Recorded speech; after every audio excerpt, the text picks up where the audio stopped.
Hello and welcome to the Collegian Football Podcast. Ben Ferree, as always, joined by Evan Patrick. Today we have special guest, former Penn State quarterback Christian Hackenberg. Christian, how are you doing today?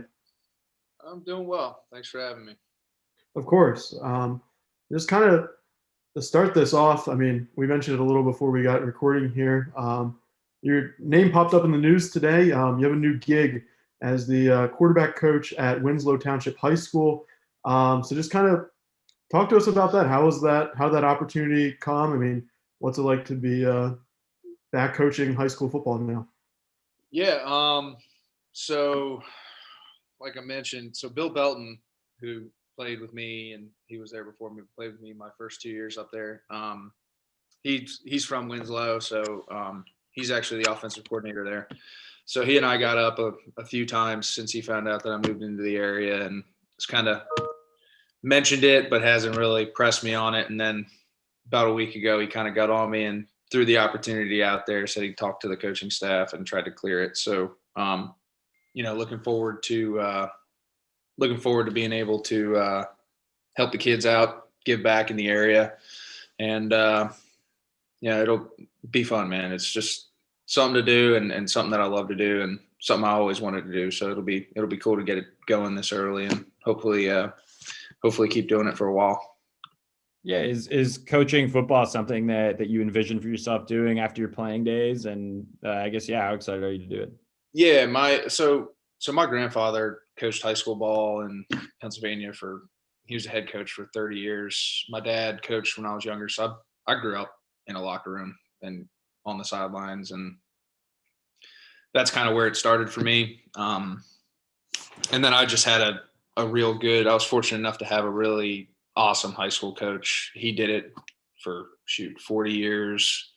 And he's like another grandfather to me. He's awesome. So having good people around me and having good experiences with it, and then being able to have the opportunity now, it made it real easy for me to want to do that. So credit it to those people, those figures in my life that kind of ingrained it in me. But it's special. I like high school ball too, because you don't really have to deal with the politics that can sometimes come with coaching college and professional ball. It's real pure. You have a real good opportunity to really instill some values and some habits in kids at a young age that's going to help them in their football career, but also help them in life. And a lot of those kids are really open and willing to accept that. And you can really make a really positive impact on their life. So I think that's the cool aspect about high school coaching that really drew me to that more than anything else. Yeah, absolutely. And so going back on your time at Penn State, I guess from maybe a quarterback coach's eye, I could say, but you had a similar first two seasons as the current quarterback Sean Clifford has had as a starter. And both you and Clifford had like a really great first year, regressed a little bit your second year as a starter, and then you were able to have a really solid junior year. And he'll be heading into his third year as a starter. I just want to get your perspective, I guess. What was the process like for you? And I don't know, what did you focus on maybe, I guess, in that off season before your third year as a starter? Yeah. So it's hard to compare because I think my experience there was a little bit different with everything that we had going on. And, just roster shuffling and stuff like that. But it is similar in the sense that, I think a lot of it was just the approach and the mental side of it. Like Cliff knows he can play. He obviously did it. So it's just about being able to reset the mechanism in a way upstairs.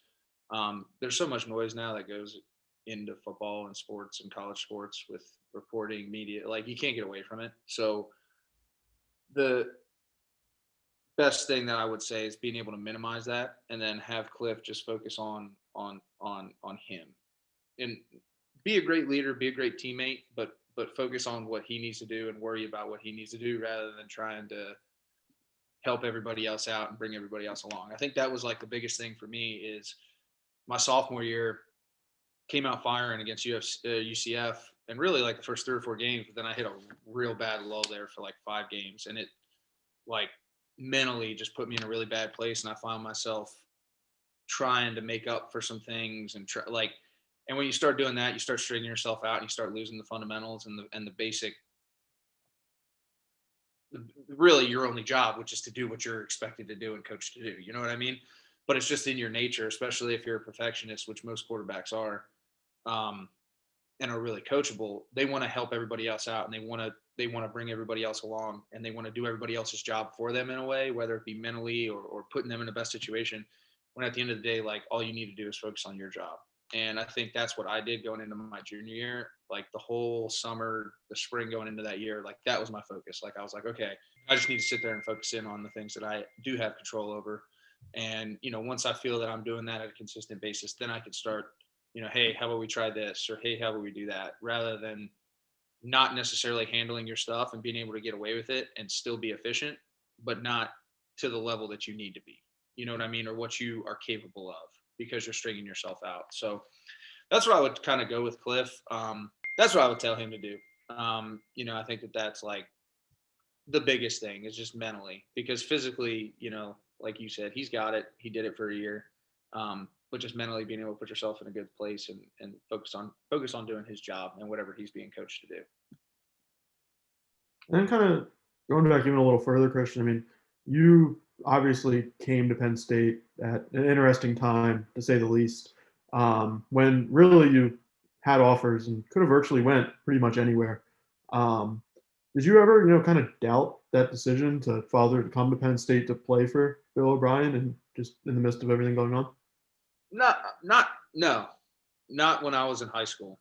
Having the opportunity to meet Bill, and again, going back to like my high school coach and my dad and both my parents, they both played Division I sports. So like I had a really good core group of people around me and a really good circle that gave me really good guidance. And I've said this before, like a lot about my college decision was not just football, but then from the football aspect, it was focused around what do I want to do after college, and I wanted to play professional football since I knew what football was. So for me, having the opportunity to play for a guy who just got done coaching the greatest quarterback of all time, and the way that he presented the system and what he was going to expect me to do when I got up there was going to prepare me the best for the next level. So, did it suck that going into it, I didn't have the opportunity to play for national championships or go to a bowl game even? Yeah, that kind of sucked. But at the end of the day, like it didn't stop us from being able to go out there, win games, have a great career, have a great time, help a great program, and also prepare myself for the next level, right? And then unfortunately that got cut a little short. But even that experience was good for me too. It prepared me both for football and for life. So I think probably during my sophomore year, there was some doubt in there. And my dad and I actually had a really hard conversation in my cousin's garage. I'll never forget it. We almost threw hands, but I think ultimately it turned out for the best, and everything happens for a reason. I'm a big believer in that. So, I ended up just telling him like, hey man, I'm not leaving like too far into this. I'm a pretty loyal guy, and my word means a lot. So like I felt like I was just too far into it to bail out of it, and that was ultimately what led to just riding that ship out. That's it. So yeah, to answer your question, not when I was in high school. I was pretty much sold on it, and I was really excited about the opportunity. Yeah, and speaking of Bill O'Brien, he recently accepted the offensive coordinator job at Alabama for next season. What about his offense, him as a person, was kind of your favorite part of playing for him, and how do you think he's going to do at Alabama? Yeah, I mean, it was funny. I have some buddies that were like, oh, what do you think he's? And I think like even for him, coming from Houston and being the head coach and then also the GM and having so many responsibilities, like Bill's a football guy. Like that's what he cares about most. Like to be honest with you, and that's one of the reasons why I loved him. He didn't give me the same recruiting pitch that everybody else gave me. Like he was just like, hey man, like listen, I'm not gonna promise you shit. Like you come in here and you work, you earn whatever it is that you're going to get out of this. Like the only thing I'm going to promise you is an opportunity. And again, I went to a military high school. Like that's all I wanted to hear. Like I didn't want anyone to fluff anything, like give me any type of junk. Just tell me it straight, shoot me straight, and let me know what I got to do. So, I said, I think Bill needs to go and get back into an offensive coordinator job and just immerse himself in that, because I think that's what he does best. Like he's a play caller. He's got a really good offensive mind and he knows how to game plan. So I think going to a place like Alabama Saban's got that thing running like a machine, like the best well-oiled machine that we got in the country. He's got the thing ripping and roaring. It's going to really give Bill an opportunity to sit down and focus on football and focus on offensive football and his scheme. And I think that that's going to really benefit his players. Like that's what I got the most out of him, is he taught me a ton about offensive football, but he also taught me a ton about defensive football. And that's where, like, at our position, that's where you start to make strides, is when you understand the whole picture and the whys and the hows. And then, he may change, but like, he gave me the keys. Like he taught me that. And then he's like, hey man, like if I call something and they come out in something else that look doesn't look great for, and what does work great against that look, get us into it, man. Like go, you got it, drive it. And like, when you start getting that, you start playing on like a subconscious level. So I'm a big believer in that at the college level, because you can kind of see things a little bit better. The field's a little bit more spread out, the hash is wider, so they can't really disguise things as much. So when you start understanding the defensive side of the ball and the way that he teaches it, the quarterbacks are going to benefit tremendously from that, in my opinion. And it's really going to prepare them for making that next step, whatever their career may be. So I think it's a really good fit for him, and I think it's a really good, top to bottom fit for the players as well. Then you also played under James Franklin at Penn State. What would you say was the biggest difference in the program between the two different coaches? And obviously you're there at different times under each of them, but just what was kind of different in the program? Yeah, I think from my experience, like I said, like Bill was not a recruiter. He was great at evaluating talent. He had Will Fuller committed when Will Fuller had like one scholarship offer. You know what I mean? So he had a really good eye at seeing developmental projects for players, and that's kind of what he banked on. And getting in there and offering kids before and getting them in there and understanding and buying into the type of culture that he wanted to bring in. And then Bill truly was a football guy. And I'm not saying that James isn't, but I think Coach Franklin I know it sounds like it's hard to explain it without having been it, but like it goes from like a pro coach to a college coach. Like that's the best way to say it. Like Coach Franklin's a great college coach. He puts on a show, he gets kids in there, gets talent in there. He's in tune with all that stuff. But like I said, Bill was very like, you're coming here, like when you're in the football building, like it's football. We're not talking about school. We're not like, this is football, and we're going to get you guys as good as you can at this. And then when football's over, yeah, you need to go handle your business in the classroom. You need to go handle your business, as members of the community and stuff like that. But I think that's really the difference. Like Coach Franklin has really understood how to keep up with everybody else in college football. Whereas like Bill truly ran it like a pro building. Like it was like you come in, it's football, everything that you talk about is football. And then when you get out, hey, go ahead. You know what I mean? Go get everything done. But I think that's the biggest difference in the two of them, from just an ideological standpoint in terms of how they kind of ran the ship. Yeah. And so last fall, I spoke to you about some of the biggest games you played in for the story I wrote on the whiteout. And I talked about the 4 overtime Michigan game.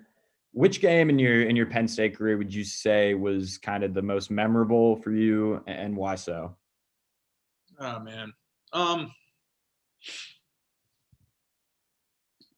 I think the one that kind of brought it all together for me was the Pinstripe Bowl because we weren't ever supposed to play in that. And like I said, I started off that year really good, had a lull, and then I finished it really good, personally, from a personal note. But I think like that was kind of the accumulation of like, all right, my first year we finished 7-5, couldn't go to a bowl game. We found out, I think it was like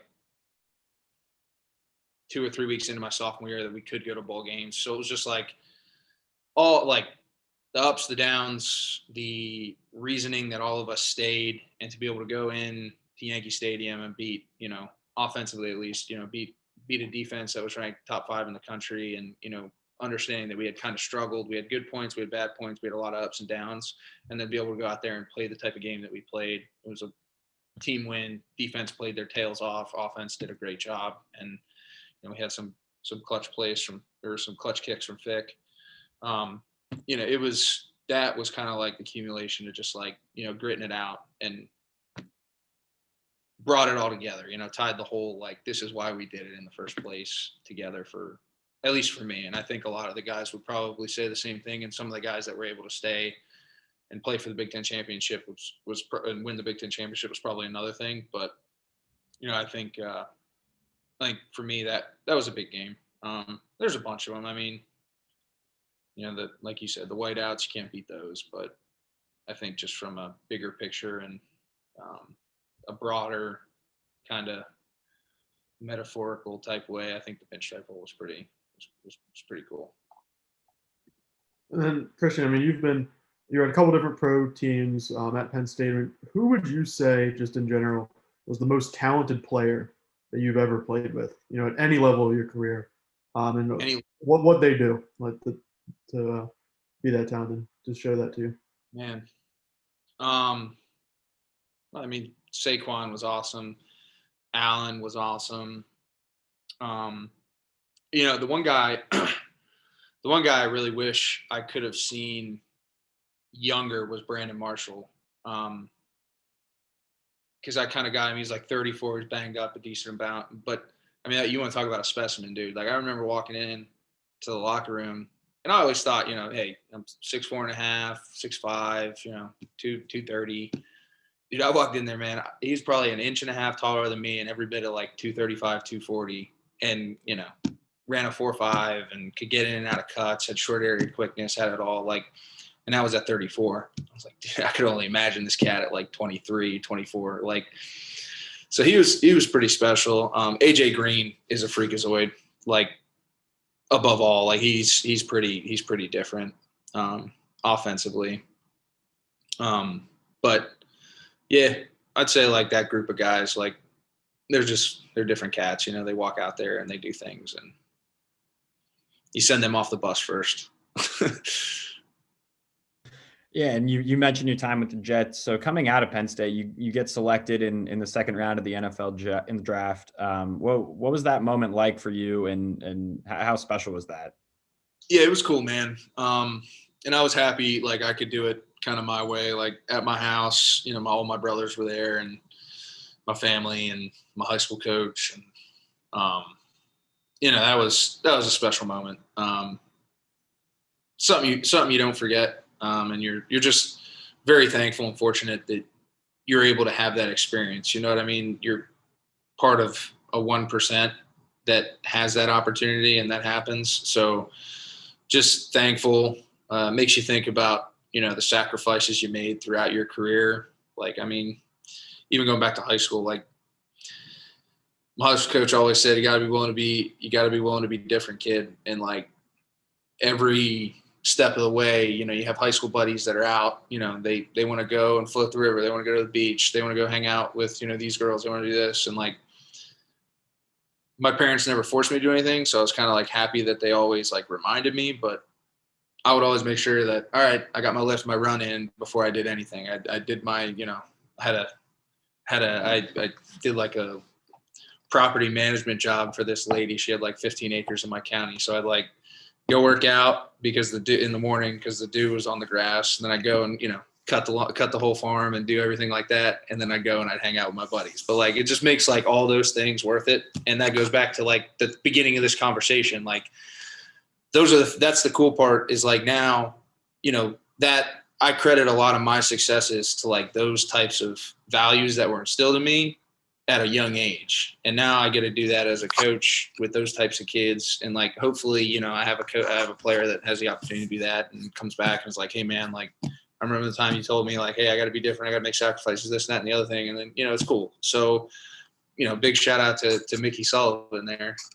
But that was the coolest part about that moment, I think, and being able to just sit there and think about it a little bit and kind of reflect on that.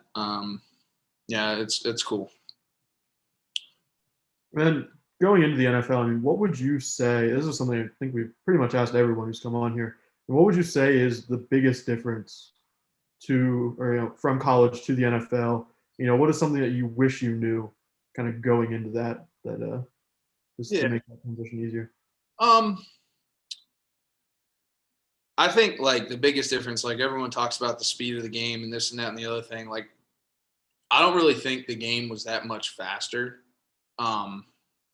But I kind of like, so the game might be like this much faster incrementally speaking, but like the guys that are lining up on the other side are this much smarter in terms of being able to prepare and just experience and playing. Like, so they may play a coverage that on paper is supposed to look one way, but they kind of tweak it and they play it a different way because your Z's in this split, or, your F is cut in a little bit, whatever it is. Like, that's where you have to start understanding, going back to what I was saying, the intricacies of the game, defensive alignment, assignment, and then, the whys of your offense and the whys of the defense. And it just becomes a mind game. So I think that's probably the biggest thing. And specifically like our position as quarterbacks, because you have to deal with all those variables. But that would be what I would say was the biggest difference from college to the NFL. Like, the IQ level of individual players on the other side that caused a lot of problems for you, because they understood things that a kid that was taking on 12 credits and didn't have the time to do the film study and realize all that stuff did. You know what I mean? That's what they did for a living. So that would be the biggest difference. Yeah, and so earlier you mentioned it was cool how you for the NFL draft you were able to have all your brothers with you for that moment. And recently, your brother Brandon had that same moment. He was drafted into the MLS draft. How cool was it? I mean, being able to see that happen for him and being able to see him play for Penn State men's soccer the last 4 years. Yeah, man, I was fired up for him, man. I mean, what a lot of people don't know is like he out of all of us, he was really the only one that ever dealt with like some serious injuries and some adversity from that standpoint. So kind of going back and giving him, a kudos to his work ethic and kind of the adversity that he had to overcome at a much younger age than any of us did. I mean, he was a freshman and sophomore in high school and kind of had to make some decisions and make some sacrifices. So then he kind of had another awakening when he got to college a little bit. And to see the commitment that he put into his training, his body, his diet, all those things, and see that pay off for him. It was really cool as a big brother, and just watching him make those sacrifices pretty much on his own, having some experiences and then being able to make those sacrifices, those decisions, a little bit of guidance, a little bit of pushing, a little bit of nudging, but, to see him actually do it and put the boots on the ground and get it done. It was cool for him. So, hopefully he learned a few things from me, but, I'm excited to see what his future has for him. And I know he's ready to take it on. Yeah, and Christian, that's all we have for you as far as questions for this. I want to thank you again for coming on the podcast, talking about high school football, talking about your brothers a little bit. But yeah, I mean, we really appreciate you taking the time out of your day to come on here and do this. No problem, guys. Anytime. Yeah, man. Thank you. Have a good one. Yeah, appreciate it. Good luck. Yep. Thanks, Christian. See you. That's going to do it for this episode of the Collegian Football Podcast. Hopefully you enjoyed our conversation with former Penn State quarterback Christian Hackenberg. Make sure to follow the Collegian for all of your Penn State football coverage on our website, collegian.psu.edu. Follow us on Twitter at PSU Footblog, and subscribe to us on YouTube at The Daily Collegian. Thanks for listening in.